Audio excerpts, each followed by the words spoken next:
নমস্কাৰ বন্ধুসকল, আশা কৰোঁ সকলো ভালে আছে। আজি ভিডিঅ'টো অকণমান বিশেষ, কিয়নো আজি প্ৰথমবাৰৰ বাবে মই নিজৰ ভইচেৰে ভিডিঅ' ৰেকৰ্ড কৰিছোঁ। আজি অংকন কৰিব লোৱা পৰ্ট্ৰেটটো হ'ল জনপ্ৰিয় অভিনেত্ৰী সুকন্যা ৰাজগুৰু। তেতিয়াহ'লে ব'লক ভিডিঅ'টো আৰম্ভ কৰোঁ। প্ৰথমতে ৰেফাৰেঞ্চ ফটো যিখনৰ পৰা মই ছবিখন আঁকিব লৈছোঁ, ফটোখনৰ মতে মই চিম্পলকৈ স্কেটছটো বনাই লৈছোঁ আৰু তাৰ পাছতহে লাহে লাহে বেছিক কালাৰখিনি ৱাটাৰ কালাৰৰ সহায়ত ফিল কৰি যাম।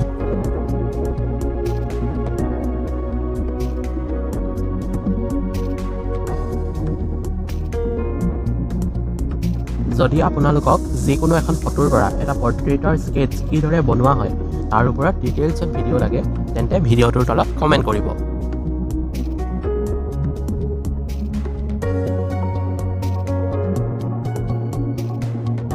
এনেদৰেই ৰেফাৰেঞ্চ ফটোৰ সহায়ত প্ৰতিটো পাৰ্টৰে বেছিক কালাৰটো ৱাটাৰ কালাৰে ভৰ্তি কৰি লোৱাৰ পাছত পেঞ্চিল কালাৰেৰে সৰু সুৰাকৈ ডিটেইলছবোৰ উলিয়াব চেষ্টা কৰিম।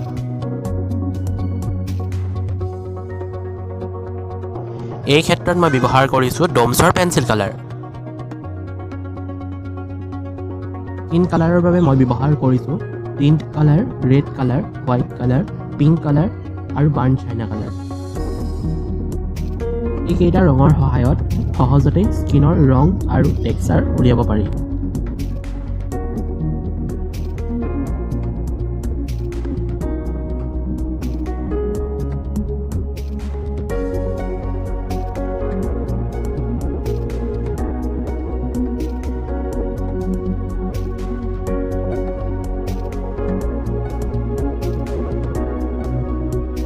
আইব্ৰাউজৰ বাবে মই ব্যৱহাৰ কৰিছোঁ বাৰ্ণ চাইনা কালাৰ আৰু ব্লেক কালাৰ।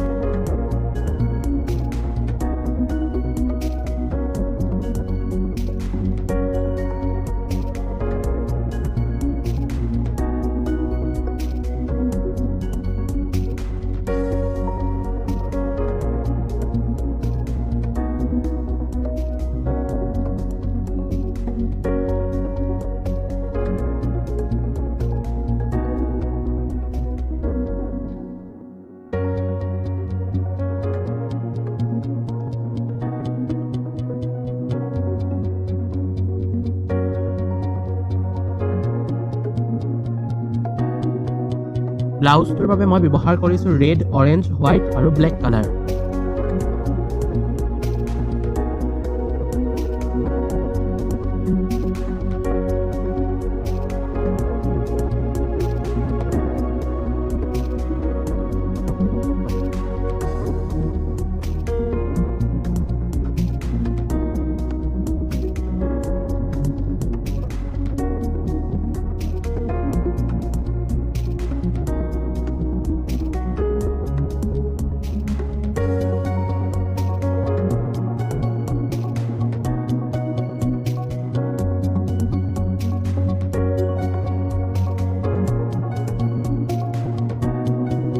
গ্লিটাৰ পেনেৰে অলপ জিলিকি থকা ডিটেইলছবোৰ উলিয়াই দিছোঁ।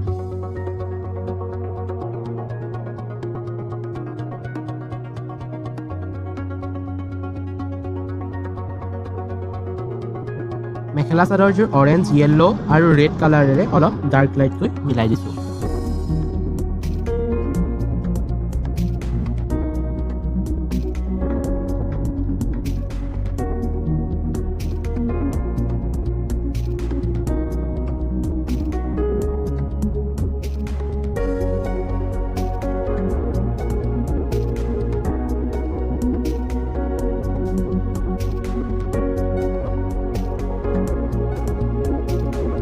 বেকগ্ৰাউণ্ডটো ৰেফাৰেঞ্চ ফটোখনত থকাৰ দৰে গ্ৰীণ কালাৰেৰে ভৰ্তি কৰি দিলোঁ। এতিয়া চাওকচোন মেইন পৰ্ট্ৰেটটো গ্ৰীণ কালাৰটোৱে কিমান উজ্জ্বল কৰি তুলিছে। মানুহে কয় যে কষ্টৰ ফল সদায় মিঠা, এইটো মই এই ছবিখন সম্পূৰ্ণ হোৱাৰ পাছত ভালদৰে উপলব্ধি কৰিছোঁ। আশা কৰোঁ আপোনালোকে ভিডিঅ'টো চাই নিশ্চয় ভাল পালে। যদি ভাল পালে লাইক, কমেণ্ট, শ্বেয়াৰ কৰিব আৰু ছাবস্ক্ৰাইব কৰিবলৈ নাপাহৰিব আকৌ দেই। আকৌ এটা নতুন ড্ৰয়িঙৰ ভিডিঅ'ত পুনৰ লগ পাম। তেতিয়ালৈকে বাই।